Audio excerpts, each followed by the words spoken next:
Good morning વિદ્યાર્થી મિત્રો, આપણે ચેપ્ટર નંબર 2 સપુષ્પી વનસ્પતિમાં લિંગી પ્રજનનનો અભ્યાસ કરતા હતા.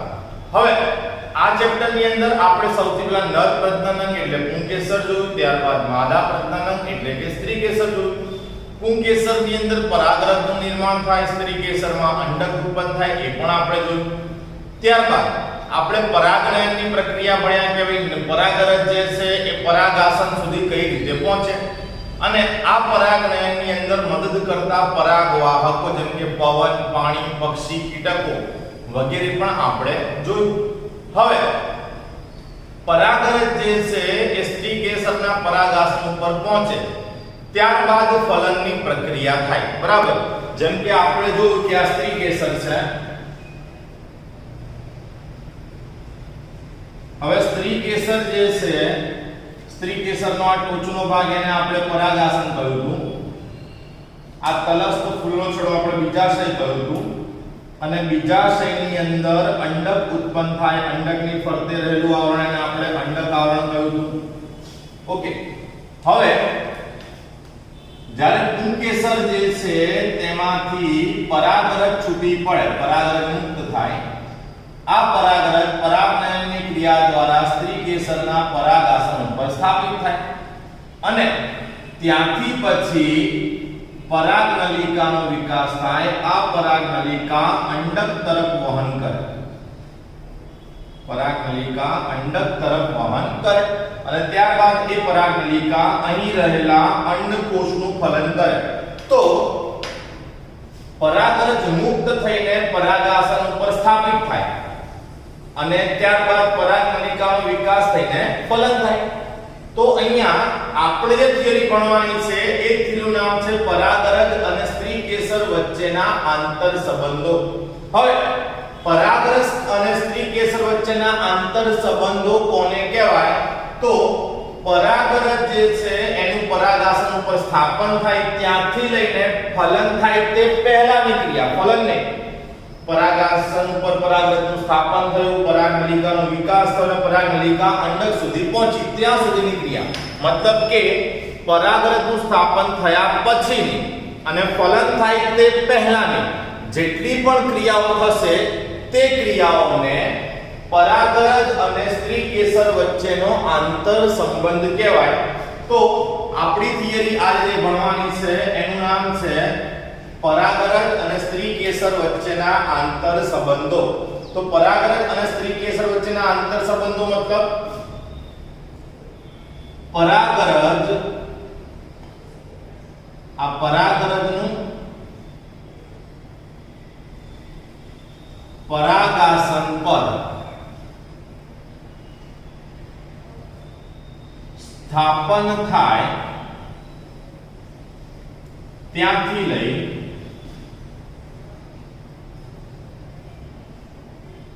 ફલન થાય તે પહેલાની, ફલન થાય તે પહેલાની બધી ક્રિયાને, ફલન થાય તે પહેલાની બધી ક્રિયાને સ્ત્રી કેસર અને પરાગરજ વચ્ચેના આંતર સંબંધો કહી શકાય અથવા તો પરાગરજ અને સ્ત્રી કેસર વચ્ચેની આંતર ક્રિયા કહેવાય. હવે સમજો કે કોઈ પણ પરાગરજ જે છે એ જ્યારે પરાગાસન ઉપર પહોંચે ત્યારે આ જે આવેલી પરાગરજ છે એ આ વનસ્પતિની જાતિ હોય તે જાતિની હોય પણ શકે અથવા તો અન્ય કોઈ જાતિની પણ હોઈ શકે. જો તે જ જાતિની હોય તો એને સંગત પરાગરજ કહેવાય અને અન્ય કોઈ જાતિની હોય તો એને અસંગત પરાગરજ કહેવાય. એકવાર ફરીથી, કોઈ પણ પરાગરજ કે જે સ્ત્રી કેસરના પરાગાસન પર આવી રહી છે તે જ જાતિની હોઈ શકે, મતલબ સ્ત્રી કેસર જે જાતિનું હોય તે જાતિની અથવા તો અન્ય કોઈ જાતિની પરાગરજ પણ હોઈ શકે. હવે એક જ જાતિની પરાગરજ હોય તો એને આપણે સંગત પરાગરજ કહીએ છીએ અને અન્ય કોઈ જાતિની પરાગરજ હોય તો તેને આપણે અસંગત પરાગરજ તરીકે ઓળખી શકીએ. જે સંગત પરાગરજ હોય એનું પરાગાસન દ્વારા સ્વીકાર થાય અને અસંગત પરાગરજ હોય તો એનું પરાગાસન દ્વારા સ્વીકાર થતો નથી. તો જોઈએ આપણે પરાગરજનું પરાગાસન ઉપર સ્થાપન થાય ત્યાંથી લઈને ફલન થાય તે પહેલા સુધીની બધી ક્રિયાને આપણે પરાગરજ અને સ્ત્રીકેસર વચ્ચેના આંતર સંબંધો કયા. હવે તેની અંદર પરાગાસન પર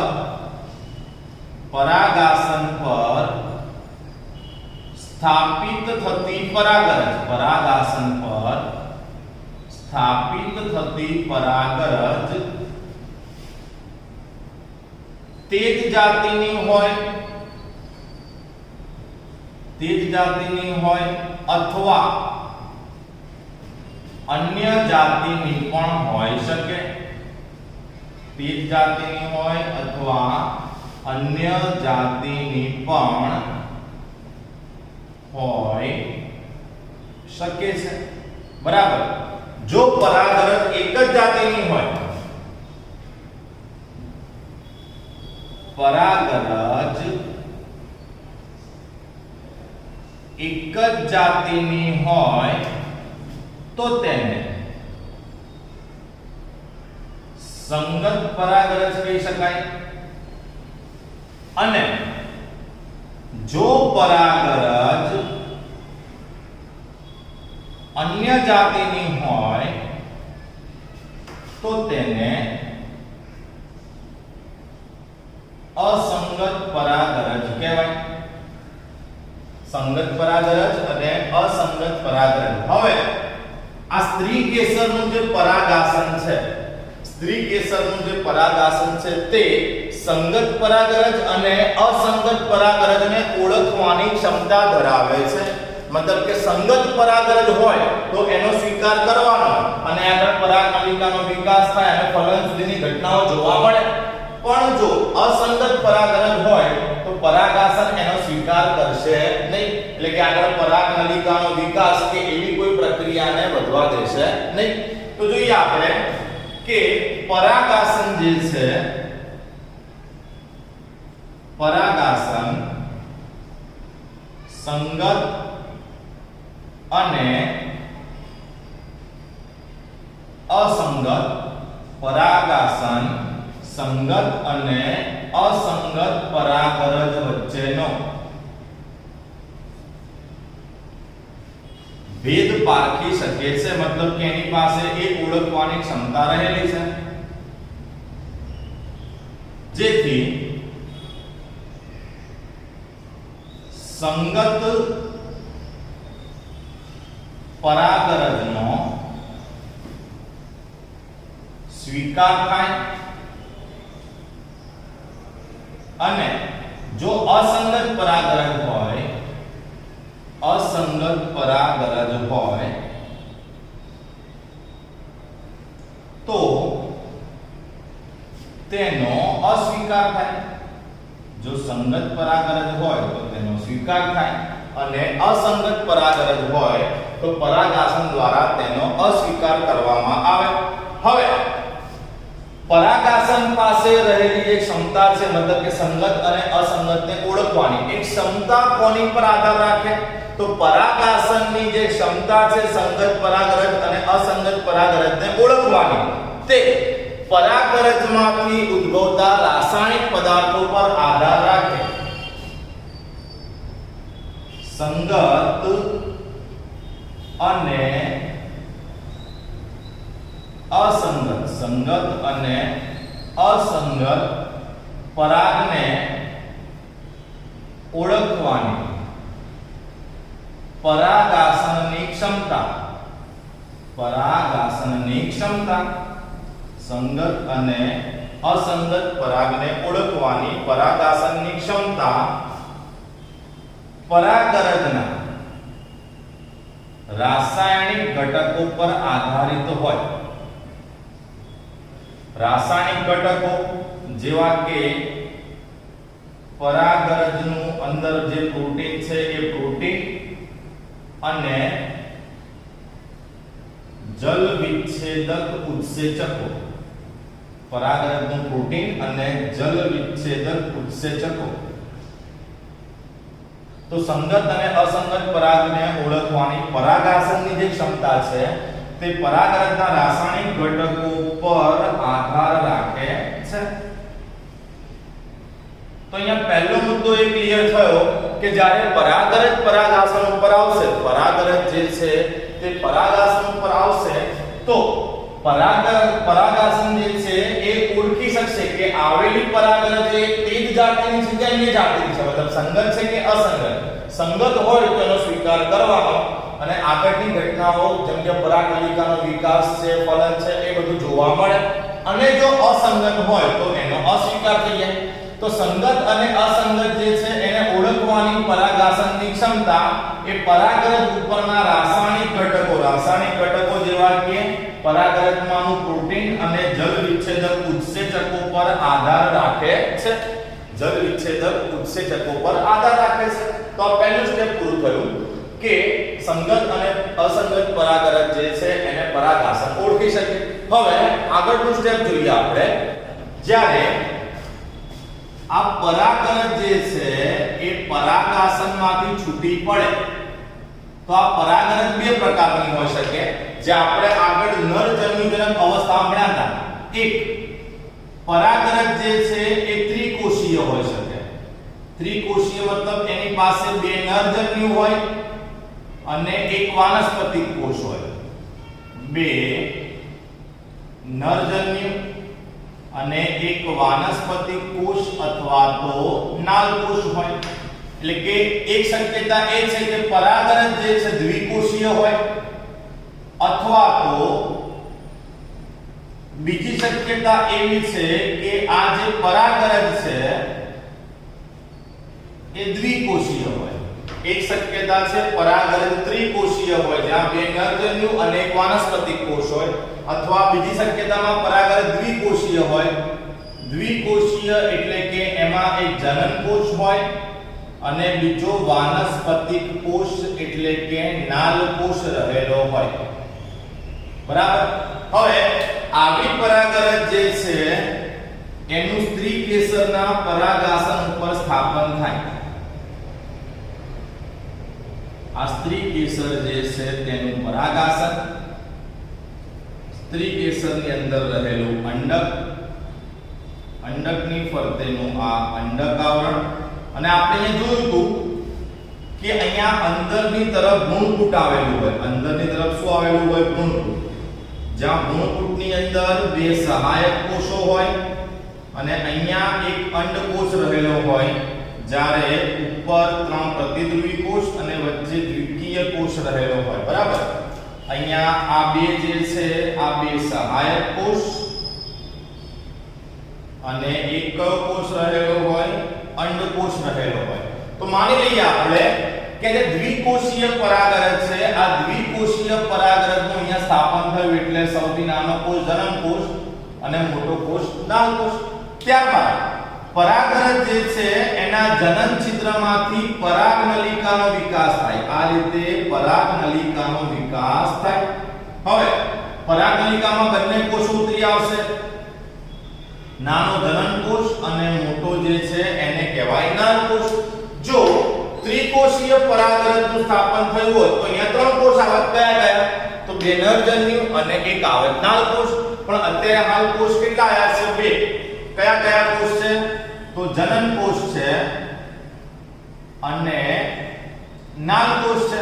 હવે આ જે પરાગનલિકા છે એને આપણે તો દર્શાવી દઈએ। આ પરાગનલિકા જેમ જેમ આગળ વધે, પરાગનલિકા આગળ ક્યાં વધશે? અંડક સુધી। તો એમાં આ જે નાલ કોષ છે અત્યારે એમને એમ રહેશે અને જનન કોષનું સંભાજન થઈ જશે। જનન કોષનું સંભાજન થઈને બે શું બનશે?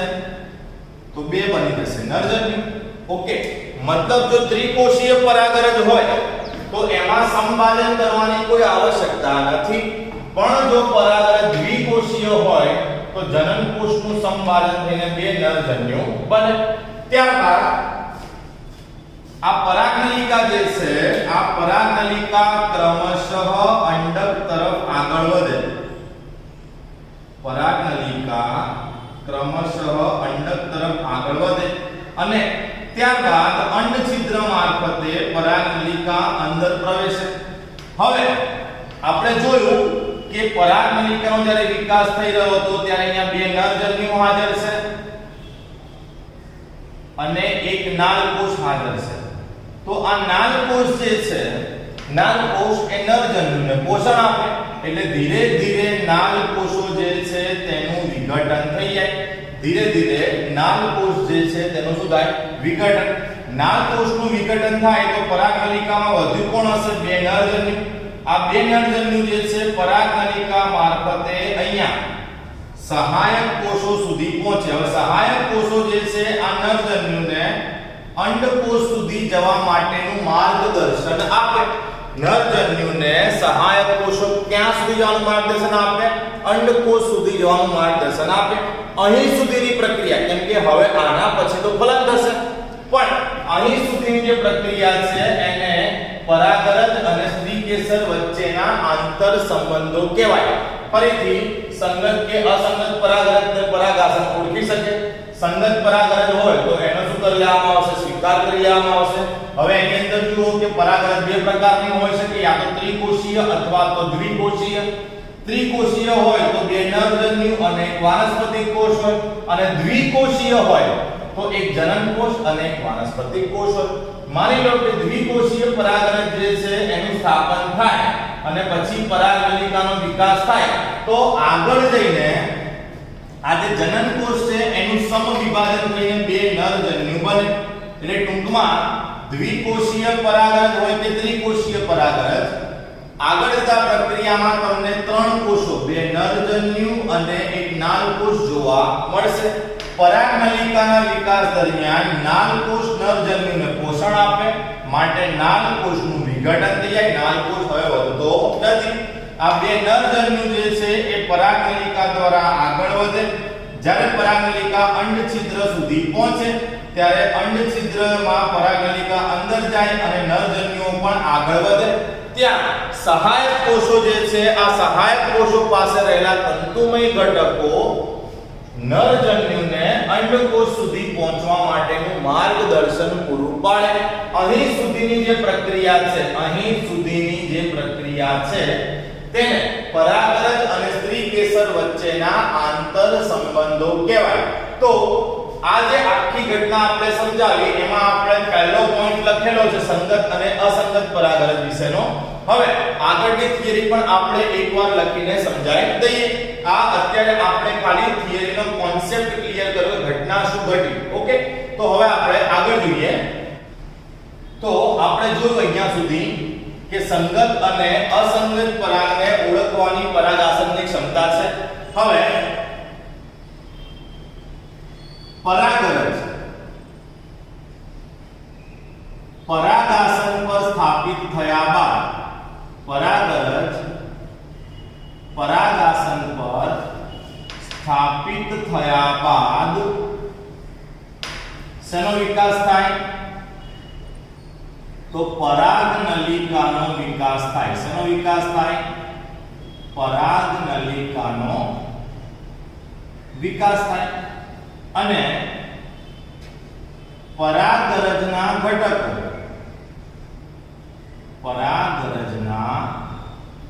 ઘટકો શેમાં ઉતરી આવે? પરાગનલિકામાં ઉતરી આવે.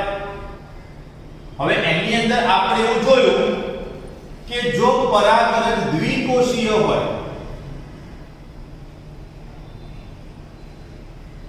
પરાગરજ દ્વિકોષીય હોય મતલબ કે જનનકોષ અને નાલકોષ ધરાવતી હોય, જનનકોષ અને નાલકોષ ધરાવતી હોય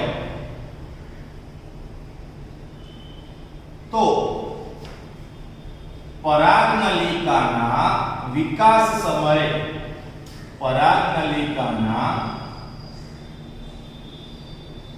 વિકાસ સમયે જનનકોષનું સમવિભાજન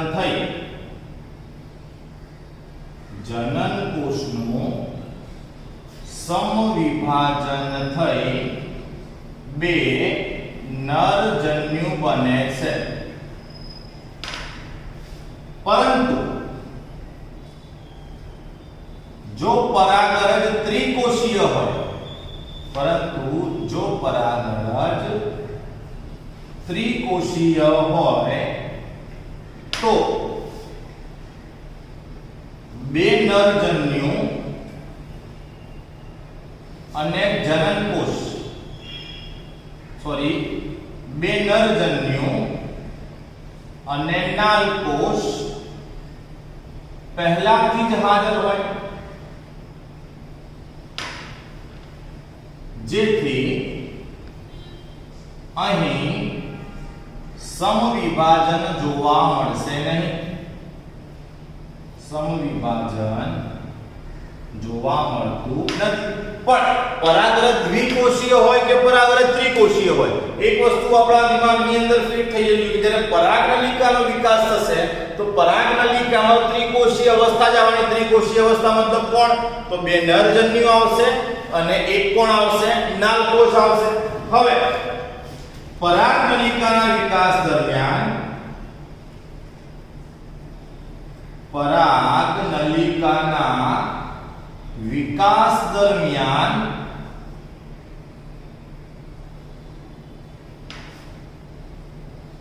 નાલકોષ નું વિઘટન થાય છે. નાલકોષ જે છે તેનું વિઘટન થાય છે, જેથી પરાગનલિકામાં ખાલી કોણ વધશે? બે નરજન્યુ વધે છે. હવે પરાગનલિકા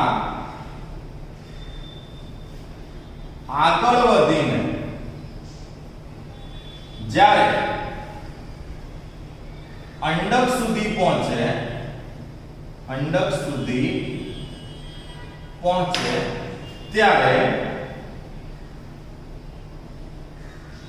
પરાગનલિકામાં રહેલા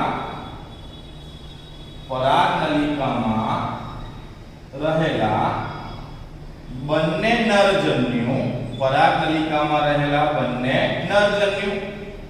અંડછિદ્ર મારફતે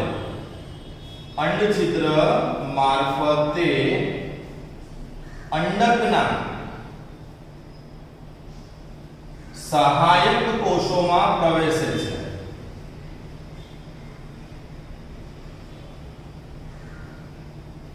ઓકે, ત્યારબાદ સહાયક કોષ પાસે રહેલ તંતુમય ઘટક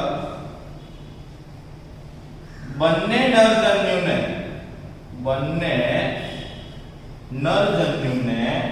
આગળ ફલન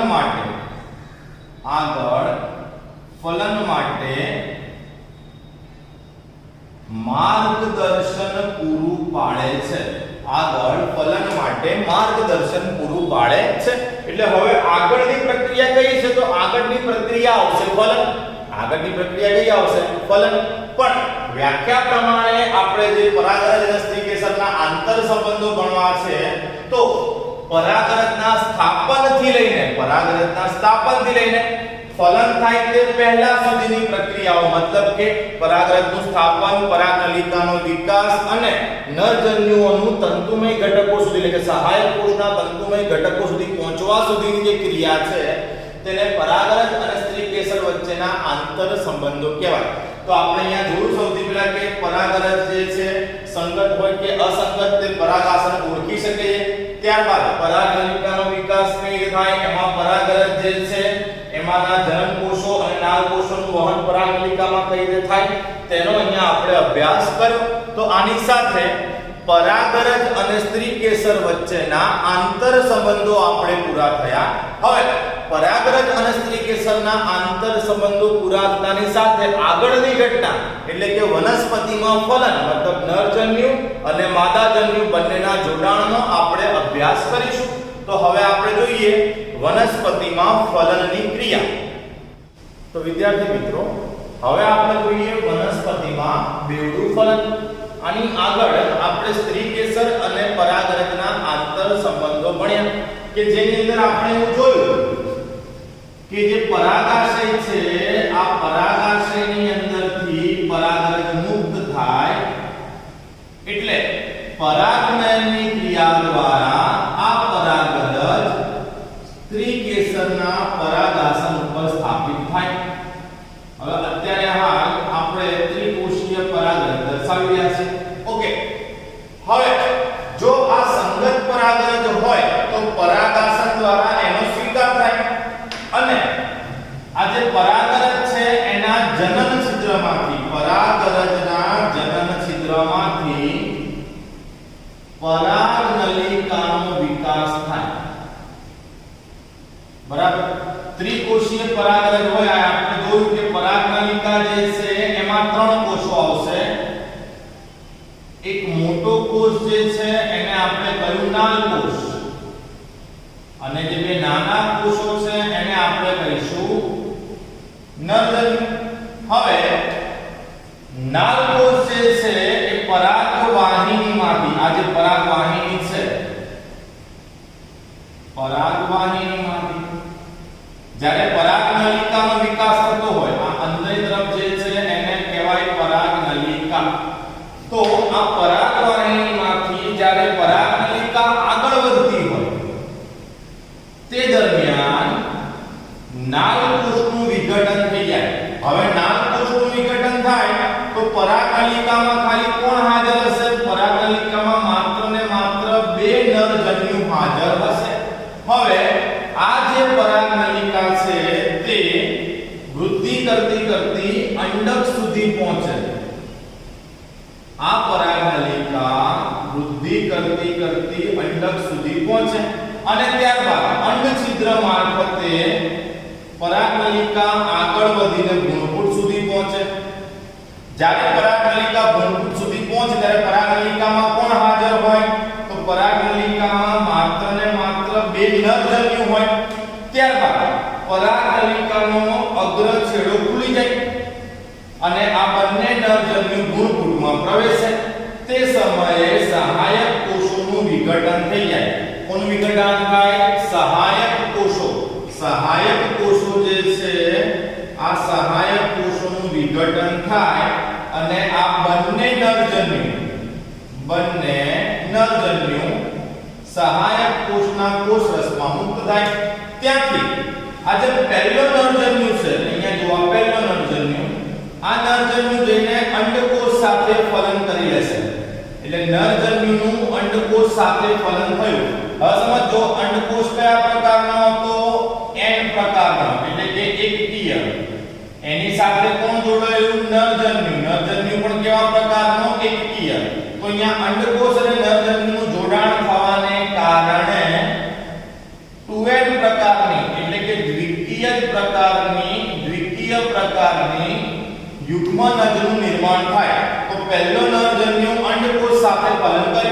ત્યારબાદ આ જે બીજો નરજન્યુ છે એ ભ્રૂણપુટમાં આગળ વધીને ભ્રૂણપુટના મધ્ય વિસ્તાર સુધી પહોંચે.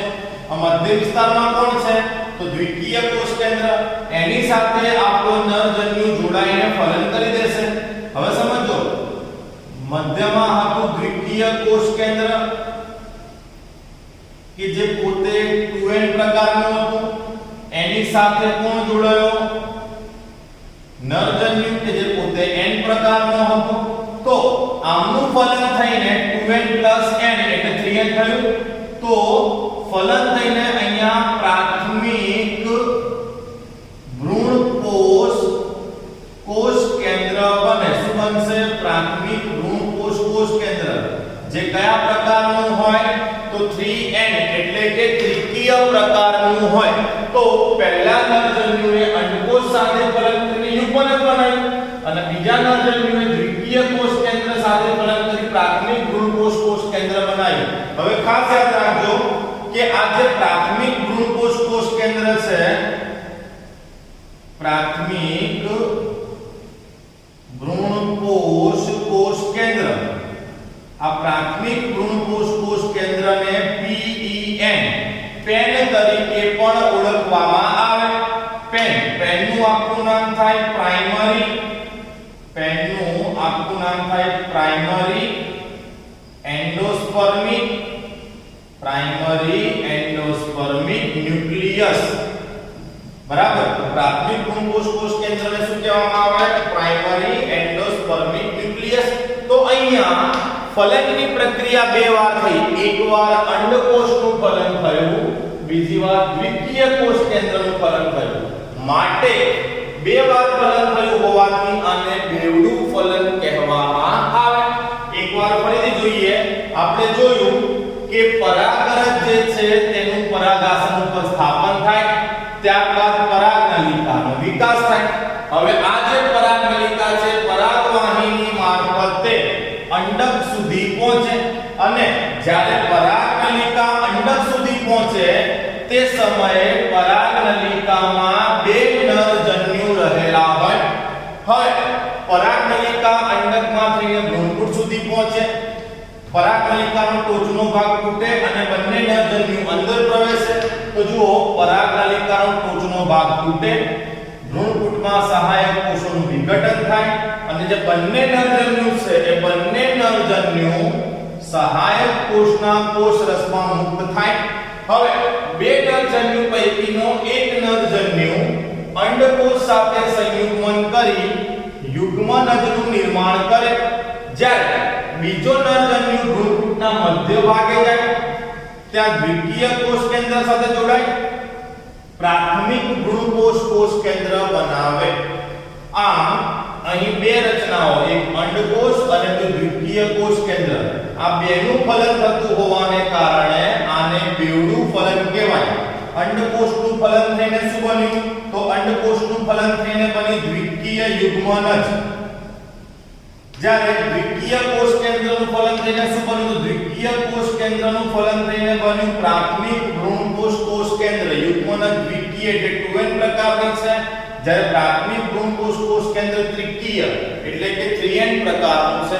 હવે આ જે યુગ્મનજ બની એ યુગ્મનજમાંથી આગળ જઈને ભ્રૂણનો વિકાસ થશે, જ્યારે આ જે પ્રાથમિક ભ્રૂણકોષ કેન્દ્ર બન્યું છે, પ્રાથમિક ભ્રૂણકોષ કેન્દ્ર, એમાંથી આગળ જઈને ભ્રૂણકોષનું નિર્માણ થશે। તો અહીંયા આપણે બેવડું ફલન જે છે એ પૂરું કર્યું। તમને બધાને ખબર પડી ગઈ છે કે આ ક્રિયાને બેવડું ફલન કેમ કહેવાય? કારણ કે એકવાર ફલન અંડકોષ પાસે થયું અને એકવાર દ્વિતીય કોષ કેન્દ્ર જોડે થયું, તો ફલન બે વાર થતું હોવાને કારણે આને બેવડું ફલન કહેવાય। તો આજના લેક્ચરમાં અહીંયા સુધી રાખીએ, આગળના ટોપિક્સ જે છે તેનો આપણે આવતા લેક્ચરમાં અભ્યાસ કરીશું।